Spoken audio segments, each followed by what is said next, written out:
جو نبوت کا دعویٰ کرے حضور کے بعد وہ کافر ہے، اس میں کوئی شک اور شبہ نہیں۔ حکومت کے ایوانوں تک یہ آواز لگ چکی کہ حضور کے بعد کسی کو نبی ماننے والا کافر ہے، اور مرزا بھی کافر ہے چونکہ اس نے نبوت کا دعویٰ کیا ہے۔ مرزا غلام اور اس کے ماننے والے سارے کافر ہیں۔ یہ فیصلہ ہو چکا ہے، اسلامی ملکوں نے، حکومتوں نے، علماء نے آپ کی خدمت اس طرح کی ہے۔ یہ فریضہ تھا علماء کا۔ ایک فریضہ، ایک دوسری جہت یہ ہے کہ حضور صلی اللہ علیہ وسلم تک یہ سلسلہ چلتا رہا۔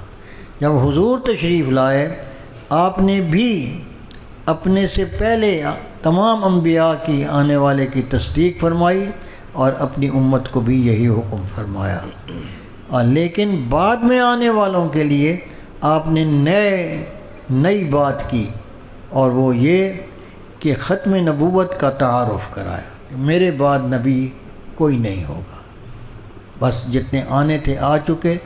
ہاں، میری تائید کرنے کے لیے عیسیٰ علیہ السلام کو اللہ نے زندہ رکھا ہے، وہ تشریف لائیں گے، لیکن آ کر وہ میری شریعت کے مطابق عمل کریں گے، ختم نبوت کے خلاف وہ بھی نہیں کریں، اور بتائیں گے دنیا کو کہ اب صرف شریعت محمدی پر زندگی گزار کر جاؤ گے تو جنت ملے گی، صراط مستقیم اب یہی ہے۔ یہ حضرت محمد صلی اللہ علیہ وسلم نے فرمایا کہ میں آخری ہوں۔ اب اس سے اس امت کو بہت اونچا مقام ملا، لیکن شیطان کو، ابلیس کو یہ گوارا نہ ہوا، اور حضور نے فرمایا کہ میرے بعد 30 جھوٹے آئیں گے، سب یہ خیال کرے گا کہ میں نبی ہوں، وہ نبی نہیں ہوگا، وہ کذاب ہوگا۔ یہ آپ مسئلے علماء سے سن چکے ہیں۔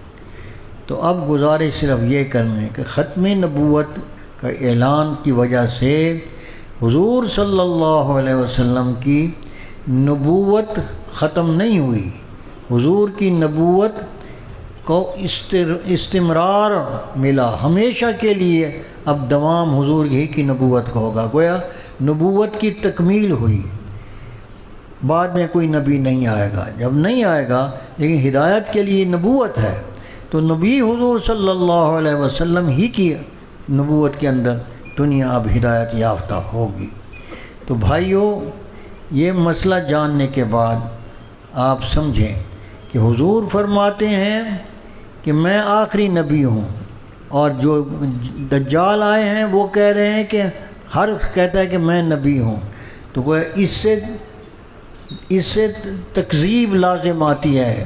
اگر بعد والی نبوت کو مانا جائے یا کافر نہ کہا جائے تو حضور صلی اللہ علیہ وسلم کی تکذیب لازم آتی ہے کہ آپ معاذ اللہ غلط بیانی کر گئے، اور یہ اہانت ہے پیغمبر کی۔ تو اس لیے جو نبوت کا دعویٰ کرے حضور کے بعد وہ کافر ہے، اس میں کوئی شک اور شبہ نہیں۔ الحمدللہ یہ بات اب ہر کوئی جانتا ہے، لیکن بات صرف یہ ہے کہ اس مسئلے کی 3 جہتیں ہیں۔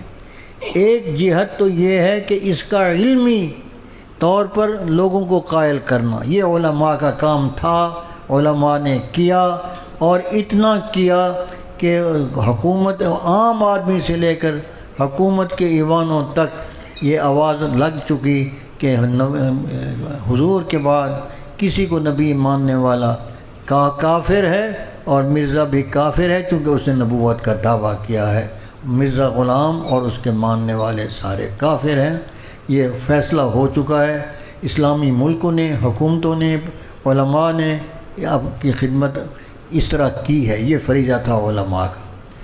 ایک فریضہ، ایک دوسری جہت یہ ہے کہ ہم اور آپ کیا خدمت کر سکتے ہیں، وہ یہی ہے کہ اب ختم نبوت کا تقاضا یہ ہے کہ حضور صلی اللہ علیہ وسلم کو آخری ماننے والا جو ختم نبوت کا عقیدہ ہے، ایک عقیدہ ہے، یہ ہر عقیدہ اپنا اظہار مانگتا ہے۔ عقیدے کے مطابق اگر اپنے اعمال درست نہ کیے جائیں تو وہ عقیدہ خود بخود آہستہ کمزور ہوتا چلا جاتا ہے۔ یہ عقیدہ بھی اظہار مانگتا ہے، اور وہ کیا ہے اس کا اظہار یہ ہے کہ اپنا رہن سہن، اپنے مشاغل، اپنے کام سارے حضور صلی اللہ علیہ وسلم کی شریعت کے تابع کر کے زندگی گزاری جائے تو ہم اس فریضہ سے ادا ہوں گے۔ یہ ہم اور تو ہمارا اور آپ کا اپنا کام ہے۔